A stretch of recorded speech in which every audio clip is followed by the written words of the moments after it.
Hello दोस्तों, नमस्कार। स्वागत है आप सभी का हमारे YouTube channel GK Prince academy पर। तो हम लोग डिस्कस कर रहे थे यूपी ट्रिपल एस सी 1 दरोगा के मेंस एग्जाम्स के थ्योरी वाइज जो है चैप्टर वाइज हम इसमें जो है देख रहे थे। ठीक है, अगर हम बात करें तो इसमें तो चैप्टर 6 तक हो चुका है। और कौन कौन से चैप्टर हो चुके हैं इसमें आप देखिए तो राष्ट्रीय वन नीति, और दूसरा राष्ट्रीय वन्य जीव कार्य योजना, तीसरा राष्ट्रीय उद्यान और पक्षी विहार, चौथा है आरक्षित वन और संरक्षित वन, पाँचवा पारिस्थितिकी संवेदनशील क्षेत्र, छठवां है हाथी और टाइगर रिजर्व। इतने सारे चैप्टर मतलब चैप्टर 6 चैप्टर हो चुके हैं नवीनतम पाठ्यक्रम के अनुसार। इसमें theory wise plus objective question दोनों का दोनों इसमें संकलन दिया गया इस बुक में, जो कि ज्ञान मुद्रा बुक का है, जो है चीज़ें ली गई हैं। आज का ये वीडियो होगा, इसमें चैप्टर नंबर 7 देखेंगे और इसमें हम देखने वाले हैं इकोसिस्टम, इकोटोन और इन्वायरमेंटल इकोलॉजिकल बैलेंस। ठीक है, तो ये तीन टॉपिक एक साथ इसमें हम देखेंगे। साथ ही साथ वीडियो के लास्ट तक इसमें हम देखेंगे जो ऑब्जेक्टिव क्वेश्चन, जितने भी ऑब्जेक्टिव से संबंधित क्वेश्चन बनेंगे ऑब्जेक्टिव वाला, वो भी हम देखने वाले हैं। तो वीडियो को एंड तक देखिएगा तब इसका फ़ायदा जो है भरपूर तरीके से एग्जाम में मिल पाएगा। तो चलिए वीडियो को स्टार्ट करते हैं। और इसके पिछला वाला जो वीडियो है उसका मैंने प्लेलिस्ट बना दिया, आप लोग चैनल पेज पर जाइए, आपको वहाँ से उसको प्लेलिस्ट मिल जाएगा, वो भी ज़रूर देखिएगा। ठीक है, तो सबसे पहले स्टार्ट करते हैं, शुरुआत करते हैं पारिस्थितिकी से, यानी कि इकोलॉजी शब्द। इकोलॉजी की अगर हम बात करेंगे तो इकोलॉजी जो होता है ये जीव विज्ञान की एक शाखा होती है और इसके अंतर्गत समस्त जीवों तथा भौतिक पर्यावरण के बीच उनके अंतर संबंधों का अध्ययन किया जाता है। ठीक है, यानी कि जो समस्त जीव हैं और भौतिक पर्यावरण है उनके बीच के अंतर संबंधों का जो अध्ययन करते हैं उसको हम इकोलॉजी कहते हैं, पारिस्थितिकी कहते हैं। पारिस्थितिकी को अंग्रेजी में इकोलॉजी कहते हैं, जिसकी उत्पत्ति ग्रीक भाषा के ओकोस और लोगोस से मानी जाती है। पारिस्थितिकी शब्द का सर्वप्रथम प्रयोग अगर हम बात करें तो 1865 में रिटर ने किया था। ठीक है, नाम याद रखिएगा, रिटर के द्वारा किया गया था। जर्मन जीव वैज्ञानिक अर्नेस्ट हैकेल थे। अर्नेस्ट हैकेल ने जो है सर्वप्रथम 1869 में इकोलॉजी शब्द का जो है प्रयोग इकोलॉजी के नाम से किया था। कोस का शाब्दिक अर्थ होता है वास स्थान और लोगोस का अर्थ होता है अध्ययन। ठीक है, अर्नेस्ट हैकेल के अनुसार वातावरण और जीव समुदाय के पारस्परिक संबंधों के अध्ययन को पारिस्थितिकी कहते हैं, यानी कि इकोलॉजी कहा जाता है। ठीक है, पारिस्थितिकी के अंतर्गत न केवल पौधे एवं जंतुओं तथा उनके पर्यावरण का अध्ययन किया जाता है, वरन मानव समाज और उनके भौतिक पर्यावरण की अंतः क्रियाओं का भी अध्ययन करते हैं। पारिस्थितिकी में समष्टियों, समुदायों, पारितंत्रों, बायोम और जैवमंडल भी सम्मिलित है। तो इतने सारी चीज़ें जो है इसमें चीज़ें सम्मिलित होती हैं और सभी के बारे में जानना ज़रूरी है, क्योंकि क्वेश्चन कहीं से भी पूछा जा सकता है और नया सिलेबस से न्यू सिलेबस के अनुसार इसमें 100 क्वेश्चन पूछे जाने हैं।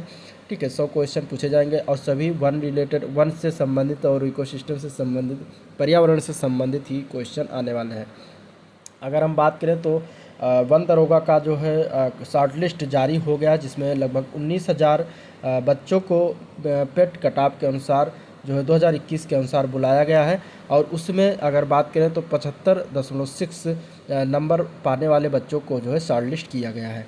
तो अब स्टार्ट कर दीजिए, क्योंकि अब ये दो चीज़ें आगे, सिलेबस जारी हो गया, शॉर्ट लिस्ट जारी हो गया और आने वाले दिनों में मई या जून में इसका पेपर भी कराया जा सकता है। ठीक है, परिभाषा की अगर बात करें तो यूजीन ओडम एक वैज्ञानिक थे, उन्होंने दिया था 1963 में, पारिस्थितिकी प्रकृति और की रचना एवं प्रक्रिया का अध्ययन होता है। ठीक है, अब बात करेंगे इकोसिस्टम क्या है।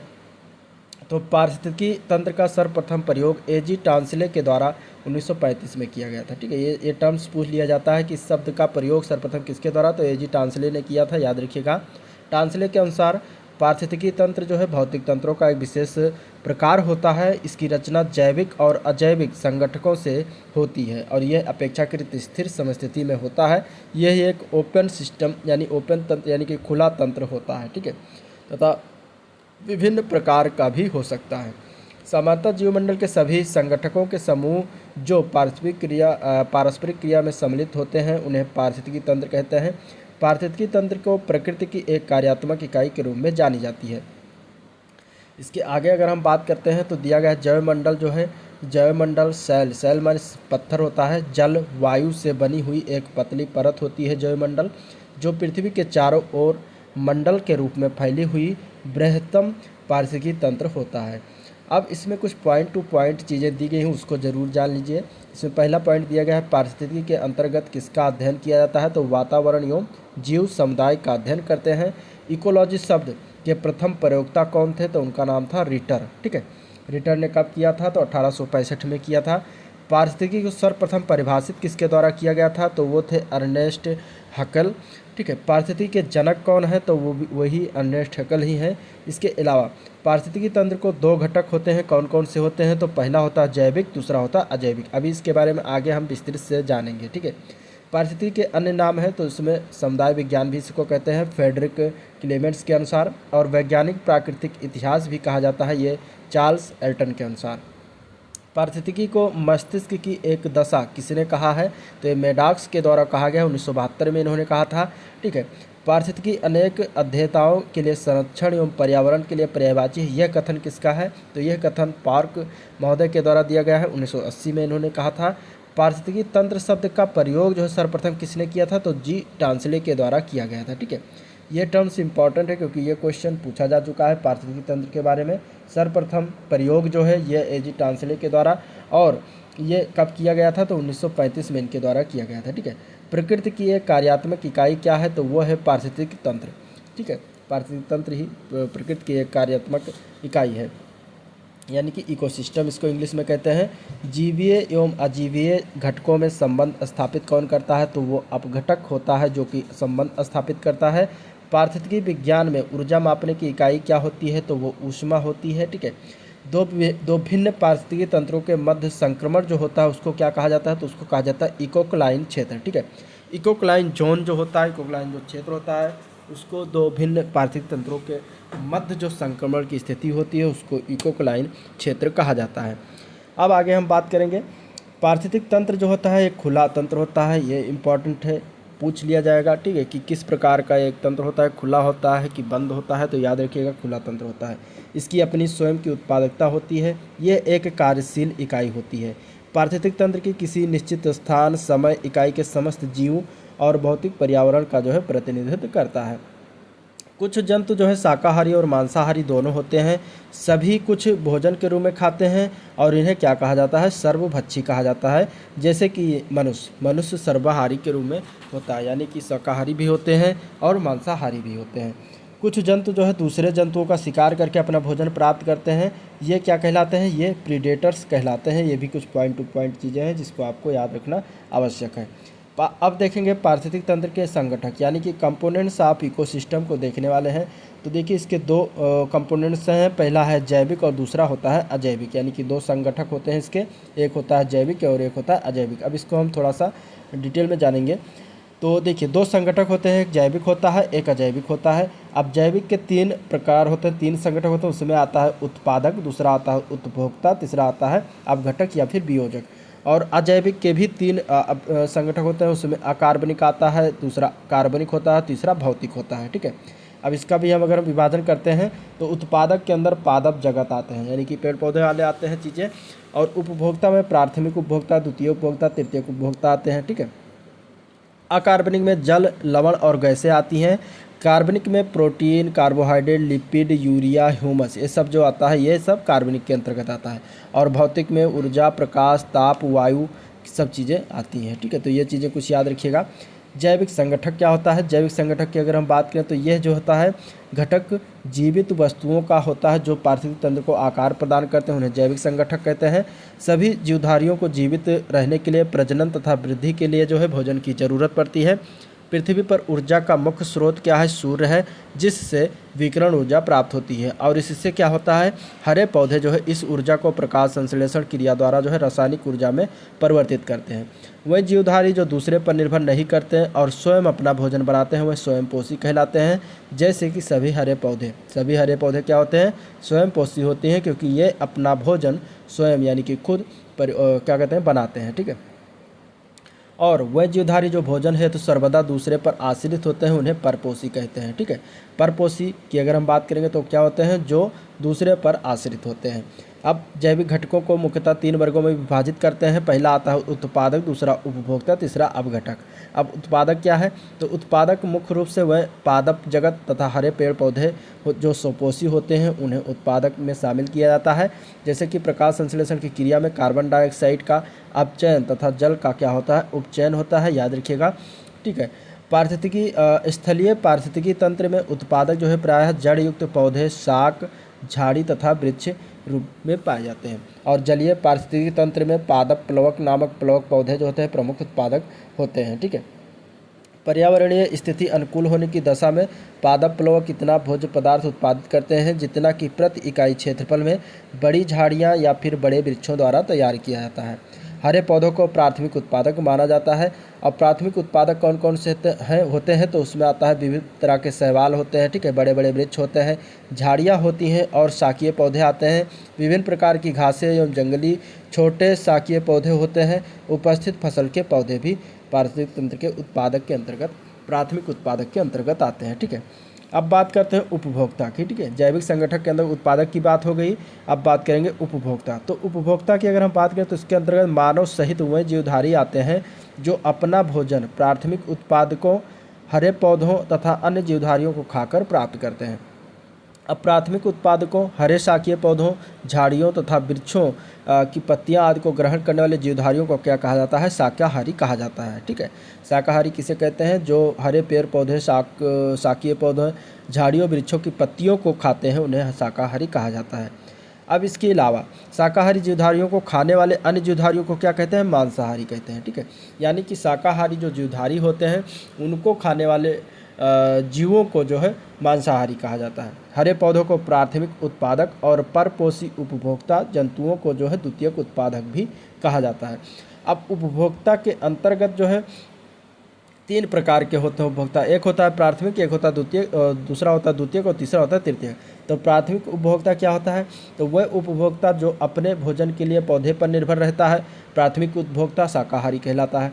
जैसे कि चरने वाले पशु, अब उसमें बकरी, खरगोश, ऊँट, गाय, हिरन, टिड्डा, चूहा, ये सब इसी श्रेणी में आते हैं। ठीक है।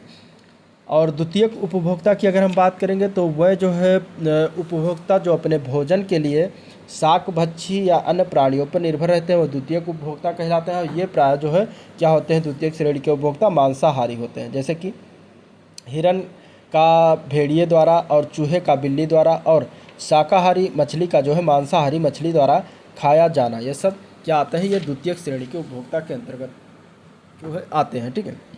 अब इसके अंतर्गत कुछ जानवर हैं जिसको जानना जरूरी है, जैसे कि मेंढक हुआ, मांसाहारी मछली हुई, बिल्ली है, भेड़िया है, ये सब सेकंड श्रेणी के उपभोक्ता होते हैं, यानी कि ये मांसाहारी होते हैं। तृतीयक उपभोक्ता किसे कहते हैं? तो तृतीयक उपभोक्ता के अंतर्गत वह जीव आते हैं जो प्राथमिक एवं द्वितीयक उपभोक्ताओं को अपना आहार बनाते हैं। ठीक है। जैसे कि प्राथमिक के अंतर्गत जो आते हैं, जैसे कि प्राथमिक की बात हुई तो उसमें बकरी, खरगोश और ऊँट, गाय, हिरन आ गए। ठीक है। द्वितीयक उपभोक्ता की बात हुई तो उसमें मेंढक, मांसाहारी मछली, बिल्ली, भेड़िया इत्यादि आ गए। अब इन दोनों को खाने वाले को तृतीयक उपभोक्ता के अंतर्गत रखा जाता है। और इसमें देखा जाए तो बाज हो गया, ठीक है, बड़ी शार्क हो गई, शेर है, बाघ है, ये सब जो है तृतीयक उपभोक्ता के अंतर्गत आते हैं। तो इस तरीके से उपभोक्ता की बात हो गई। अब तीसरा इसमें आता है जैविक संगठक के अंतर्गत अपघटक, या फिर इसको कहते हैं वियोजक या फिर मृतजीवी। ये क्या होता है? तो अपघटक या मृतजीवी, तो ये सूक्ष्म जीव होते हैं जो मृतक वनस्पतियों, जंतुओं को सड़ा गलाकर वियोजित करते हैं तथा इसी प्रक्रिया के द्वारा वह अपना भोजन भी उन्हीं मृतक जीवों से जो है प्राप्त करते हैं। तो वह अपघटक या मृतजीवी के अंतर्गत आते हैं। ठीक है। अपघटनकर्ताओं के अंतर्गत मृतोपजीवी कवक एवं जीवाणु आते हैं। ठीक है। इसमें क्या क्या आता है? तो कवक और जीवाणु जो है आता है। अपघटनकर्ता मृत पौधे और जंतुओं का अपघटन करके पृथ्वी को साफ करते हैं, इसलिए इन्हें प्रकृति का मेहतर कहा जाता है। ठीक है। मेहतर कौन होते हैं? मेहतर जो साफ सफाई करते हैं उन्हें मेहतर कहा जाता है। तो प्रकृति का मेहतक अपघटनकर्ता को कहा जाता है, जो कि क्या होते हैं? वो अपघटक होते हैं, वियोजक होते हैं। ठीक है। तो ये बात हो गई जैविक संगठक की। अब बात करेंगे अजैविक संगठक क्या क्या होता है। अजैविक संगठक की बात करें तो पारिस्थितिक तंत्र के संगठक जो है बहुत महत्वपूर्ण होते हैं। अजैविक घटकों में मृदा, जल, वायु, प्रकाश ऊर्जा आदि जो है आते हैं। और अजैविक संगठक के अंतर्गत बहुसंख्यक अकार्बनिक पदार्थ जैसे कि ऑक्सीजन, नाइट्रोजन आदि आते हैं। ठीक है। और इसके अंतर्गत रासायनिक एवं भौतिक प्रक्रियाएँ जैसे कि ज्वालामुखी है, भूकंप हुआ, बाढ़ है, दावानल है, ठीक है, और जलवायु है, मौसमी दशाएं आदि जो है सम्मिलित होती हैं। अजैविक संगठक को कार्बनिक, अकार्बनिक और भौतिक 3 घटकों में भी इसे भी विभाजित किया गया है। अब एक एक करके हम देखेंगे। सबसे पहले हम कार्बनिक की बात करेंगे। तो कार्बनिक संगठक तो इसके अंतर्गत मृत पौधे जंतुओं के कार्बनिक पदार्थों और यौगिकों जैसे कि प्रोटीन, वसा, कार्बोहाइड्रेट्स और उनके अपघटन द्वारा उत्पादित उत्पाद जैसे कि यूरिया और ह्यूमस आदि शामिल होता है। तो ये सब कार्बनिक संगठक के अंतर्गत आते हैं। कार्बनिक संगठक जो होता है वह जैविक और अजैविक संगठनों में जो है संबंध स्थापित करते हैं। अब कार्बनिक और अकार्बनिक भाग मिलकर जो है निर्जीव वातावरण का निर्माण भी करते हैं। इसके अलावा किसी भी पारिस्थितिक तंत्र में एक निश्चित समय में अजीवीय पदार्थों की जितनी मात्रा उपस्थित रहती है उसे क्या कहते हैं, खड़ी अवस्था कहते हैं। तो ये हो गया कार्बनिक संगठन के बारे में। अब हम बात करेंगे अकार्बनिक संगठक। तो अकार्बनिक संगठक के अंतर्गत जल है, मृदा है यानी कि मिट्टी है, विभिन्न खनिज लवण आते हैं जैसे कि फास्फेट है, पोटेशियम है, मैग्नीशियम है, कैल्शियम है, फास्फोरस है, नाइट्रोजन आदि आते हैं। और इसके अंतर्गत विभिन्न वायुमंडलीय गैसें की जैसे कि ऑक्सीजन, नाइट्रोजन, कार्बन डाइऑक्साइड यानी कि CO2 जिसको कहते हैं, हाइड्रोजन हुआ, अमोनिया हुआ जिसको हम NH3 कहते हैं, ये सब शामिल होते हैं। इसके अलावा तीसरा इसमें जो संगठक आता है वो आता है भौतिक संगठक, भौतिक जलवायु संगठक। और इसमें विविध प्रकार के जलवायु कारक जैसे कि तापमान, हवा, प्रकाश, वर्षा, स्थलाकृति, वायुमंडलीय दाब आदि जो है प्रमुख शामिल इसमें होते हैं। और हरे पौधे के परहणने द्वारा जो है विकिरण की ऊर्जा के रूप में जो है ग्रहण किया जाता है। तो ये चीज़ें हो गई जो पारिस्थितिक तंत्र के संगठक के बारे में हमने जैविक और अजैविक संगठक के बारे में विस्तृत रूप से पॉइंट टू पॉइंट चीज़ें देखी। ठीक है, अब इसके आगे आता है टॉपिक आता है इकोटोन क्या होता है। तो इकोटोन की अगर हम बात करें तो इकोटोन एक ऐसा क्षेत्र होता है जो दो पारिस्थितिक तंत्रों के बीच एक सीमा या संकलन के रूप में कार्य करता है। उदाहरण की अगर हम बात करें तो एक नदी या उसके नदी के तट के बीच जो दलदली भूमि का क्षेत्र होता है वो इकोटोन के अंतर्गत आता है। ठीक है, यानी कि इधर मान लीजिए स्थलीय है, उधर नदी बह रही है, तो स्थल और नदी के बीच का जो पार्ट दलदली क्षेत्र होता है वो इकोटोन का काम करता है, वो इकोटोन कहलाता है, ये पार्ट आता है। ठीक है, इस तरीके से आप समझ सकते हैं इसको। इकोटोन जो है पर्यावरणीय महत्व से संबंधित होता है। और अगर हम बात करें, चूँकि यह क्षेत्र जो है दो पारिस्थितिक तंत्र यानी कि या फिर इसको बायोम कह लीजिए, इसके बीच परिवर्तन है, इसलिए यह स्वाभाविक है कि इसमें जीवों और वनस्पतियों की प्रजातियों की एक विशाल विविधता शामिल है, क्योंकि यह क्षेत्र जो होता है दोनों सीमावर्ती पारिस्थितिक तंत्रों से प्रभावित होता है। ठीक है, इकोटोन के उदाहरणों में दलदली भूमि जैसे कि सूखा और गीला पारिस्थितिक तंत्र के बीच, इसके अलावा मैंग्रोव वन हुआ जैसे कि स्थलीय और समुद्री पारिस्थितिक तंत्र के बीच, इसके अलावा घास का मैदान हुआ जिसमें रेगिस्तान और जंगल के बीच का चीज़ें जो होती हैं, और इसके अलावा मुहाना हुआ जिसमें खारा पानी और मीठा पानी के बीच का जो क्षेत्र होता है, ये सब शामिल होता है। ठीक है, तो दलदली भूमि हुआ, मैंग्रोव वन हुआ, घास के मैदान है, मुहावना है, ये सब क्या है, ये सब इकोटोन के उदाहरण हैं। ढलानों पर जलवायु परिस्थितियों में जो है बदलाव के कारण जो है पर्वत श्रृंखलाएं भी क्या हो जाती हैं, इकोटोन बना सकती हैं। तो इस तरीके से कुछ इकोटोन के उदाहरण हो जिसको आप इसको समझ सकते हैं, इकोटोन किसको कहा जा सकता है। अब इसके अलावा नेक्स्ट टॉपिक आता है इसमें पर्यावरण पारिस्थितिक संतुलन। ये क्या होता है, तो पर्यावरण पारिस्थितिक यानी कि इन्वायरमेंटल इकोलॉजिकल बैलेंस। पारिस्थितिक संतुलन एक शब्द है जिसका उपयोग जीवित जीवों जैसे कि मनुष्यों, पौधों और जानवरों तथा उनके पर्यावरण के बीच संतुलन का वर्णन करने के लिए करते हैं। सामंजस्यपूर्ण संबंध एक स्वस्थ और वांछनीय पारिस्थितिक संतुलन को दर्शाते हैं। पारिस्थितिक संतुलन को बनाए रखने में मनुष्य एक महत्वपूर्ण भूमिका निभाता है, क्योंकि अन्य जीवों की तुलना में उनके पास जो उच्चतम विचार क्षमता होती है। ठीक है, इसके अलावा पारिस्थितिक तंत्र में होने वाला प्रकाश संश्लेषण एक अच्छे वातावरण के निर्माण में योगदान देता है, जो सभी जीवों के सह अस्तित्व को जो है स्थिर करता है। सभी जीवित जीवों के लिए पर्याप्त भोजन की उपलब्धता और उनकी स्थिरता पारिस्थितिक संतुलन के अस्तित्व को जो है दर्शाती है। इसीलिए यह संतुलन बहुत महत्वपूर्ण है, क्योंकि यह पर्यावरण के अस्तित्व और स्थिरता को सुनिश्चित करने का कार्य जो है करता है। ठीक है, इसके अलावा इसमें पॉइंट देखें तो अनुकूल पारिस्थितिक तंत्र प्रत्येक जीव को अपेक्षित रूप से विकसित करने और पुनः पेश करने में सक्षम बनाता है। उन्हें जीवित रखने के लिए उन्हें पर्याप्त भोजन मिलता है। ठीक है, पारिस्थितिक संतुलन भी महत्वपूर्ण है, क्योंकि यह जीवों के निरंतर अस्तित्व की ओर जाता है। यह सुनिश्चित करता है कि किसी विशेष शैली का दुरुपयोग या अति प्रयोग नहीं किया जाता है। उदाहरण के लिए वनों की अत्यधिक गिरावट को रोकने के लिए कृषि और संसाधन उपयोग जैसी मानवीय गतिविधियों का नियंत्रण किया जाता है। वनों की कटाई से सूखा पड़ता है। ठीक है, सूखा खाद्य उत्पादन को कम करता है, जिसके परिणाम स्वरूप अपर्याप्त भोजन प्राप्त होता है। अपर्याप्त भोजन से भूख और बाद में जो है मृत्यु होती है। इस प्रकार कुछ प्रजातियों का अस्तित्व जो है कम हो जाता है। पारिस्थितिक संतुलन जीवों और पर्यावरण की स्थिरता सुनिश्चित करता है। यह जीवों के प्रजनन और विकास के लिए जो है अनुकूल वातावरण बनाता है। यह बाढ़, सूखा, प्रेरित भूख, तूफान जैसे पारिस्थितिक असंतुलन से मुक्त एक स्थिर वातावरण विकसित करता है। यह सुनिश्चित करने के लिए सामूहिक प्रयासों की आवश्यकता है कि एक स्थिर वातावरण बनाया जाए। मानवीय गतिविधियां पर्यावरण स्थिरता को प्रभावित करती हैं। वृक्षारोपण और घटते वनों की कटाई से अवांछित जलवायु परिवर्तन को रोका जा सकता है। ठीक है, अत्यधिक जंगली जानवरों के निवासियों का नियंत्रण जो होता है वांछित जनसंख्या वृद्धि सुनिश्चित करता है। इसलिए एक व्यक्ति पारिस्थितिक संतुलन के निर्माण और रखरखाव में जो है सकारात्मक योगदान दे सकता है। पारिस्थितिक संतुलन दुनिया के अस्तित्व के बारे में बताता है। पृथ्वी के निवासी जैसे कि मनुष्य, पौधे, जानवर और अन्य सूक्ष्म जीव जीवित रहते हैं और यह प्रजातियां प्रजनन और विकास के लिए जो है उपयुक्त वातावरण प्राप्त करती हैं। तो ये इसके संतुलन के बारे में बातें हो गई। अब आगे जो आएगा वो क्वेश्चन है इस चैप्टर से रिलेटेड। ठीक है, वस्तुनिष्ठ प्रश्न है, उसको हम एक एक करके देखने वाले हैं। चलिए, पहला क्वेश्चन की अगर हम बात करें तो दिया गया है अर्नेस्ट हैकेल।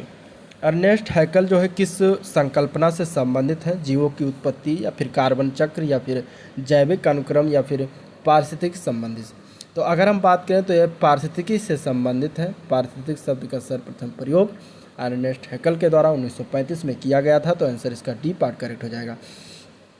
पारिस्थितिकी निम्नलिखित के बीच पारिस्थितिक संबंधों का अध्ययन होता है। किस किस के बीच जो है पारिस्थितिकी का जो है अध्ययन किया जाता है?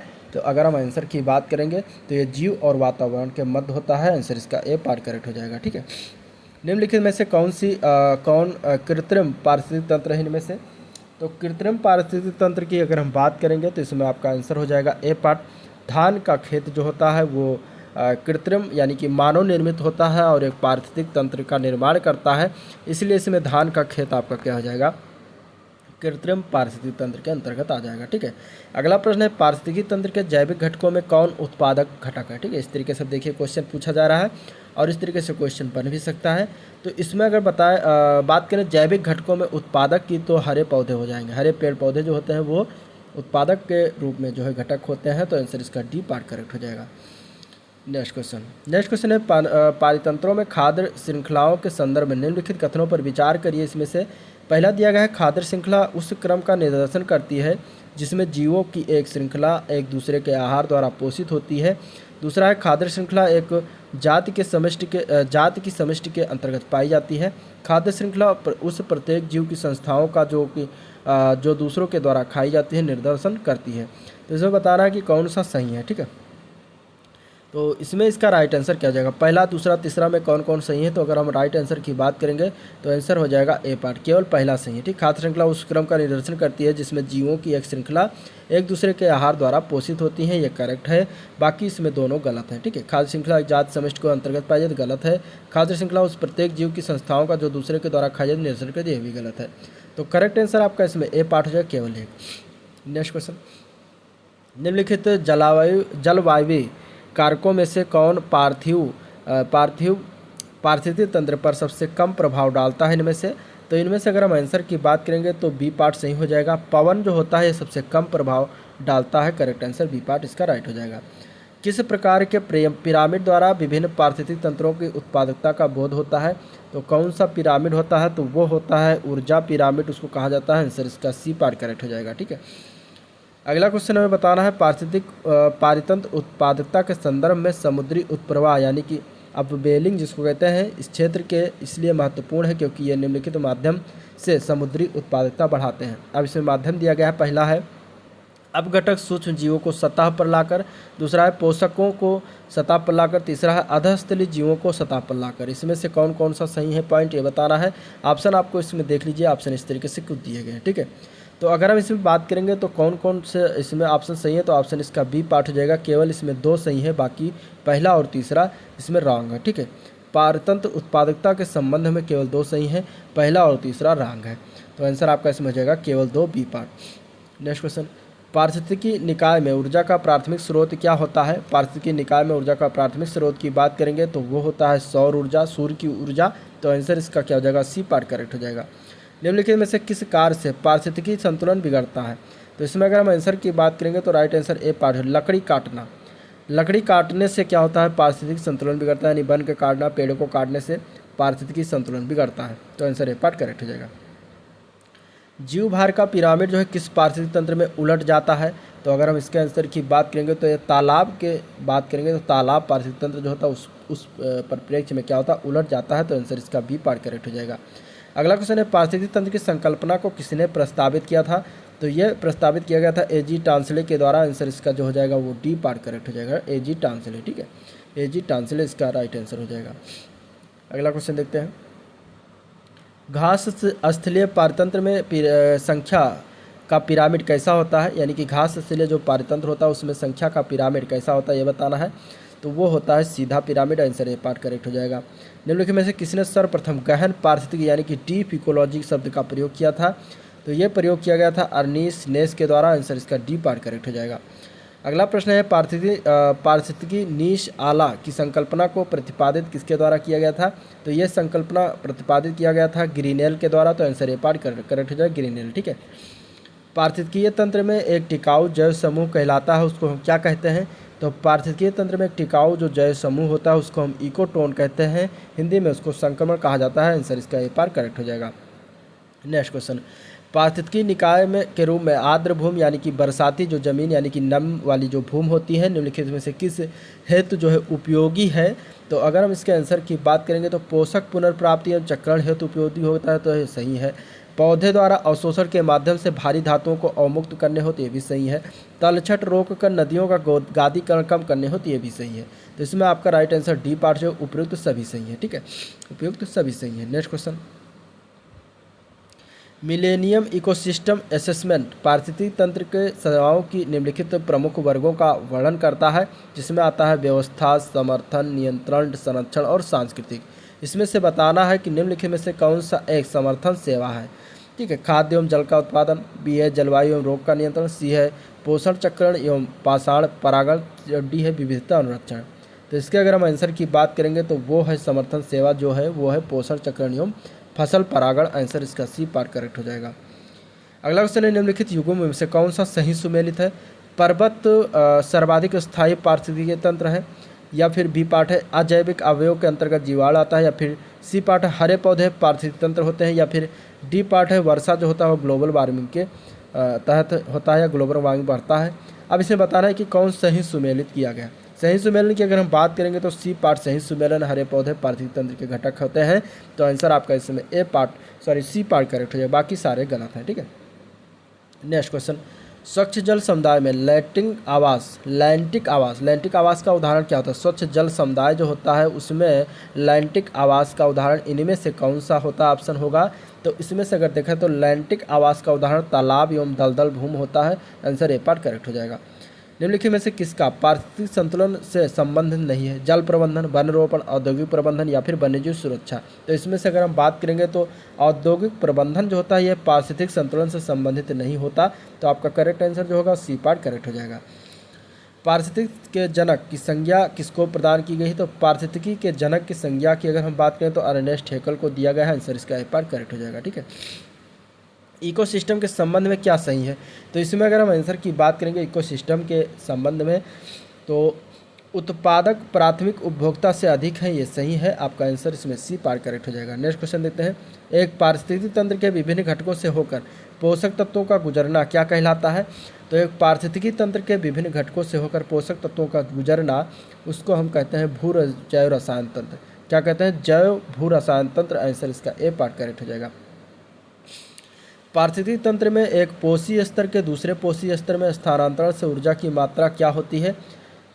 तो अगर हम आंसर की बात करें तो इसमें आंसर हो जाएगा बी पार्ट। ठीक है, घटती है। ठीक है, एक पोषी स्तर से दूसरे पोषी स्तर में ऊर्जा की मात्रा जो होती है वो क्या होती है? घटती है। क्या होती है? घटती है। तो आंसर बी पार्ट करेक्ट हो जाएगा। पारिस्थितिकी तंत्र का अन्य नाम, पारिस्थितिकी का अन्य नाम की बात करें वैज्ञानिक प्राकृतिक इतिहास किसने दिया है? तो पारिस्थितिकी का अन्य नाम की अगर हम बात करेंगे तो ये चार्ल्स एल्टन के द्वारा दिया गया है, वैज्ञानिक प्राकृतिक इतिहास। आंसर ए पार्ट करेक्ट हो जाएगा। नेक्स्ट क्वेश्चन है, पारिस्थितिकी तंत्र का उदाहरण इनमें से कौन सा है? तो वायु, जल, मृदा, तालाब। तो इसमें से आंसर की बात करेंगे तो बी पार्ट हो जाएगा। तालाब जो होता है एक पारिस्थितिकी तंत्र का उदाहरण होता है। अगला प्रश्न है, पारिस्थितिकी तंत्र में ऊर्जा का मुख्य स्रोत क्या होता है? तो पारिस्थितिक तंत्र में ऊर्जा का मुख्य स्रोत जो होता है सूर्य का प्रकाश होता है।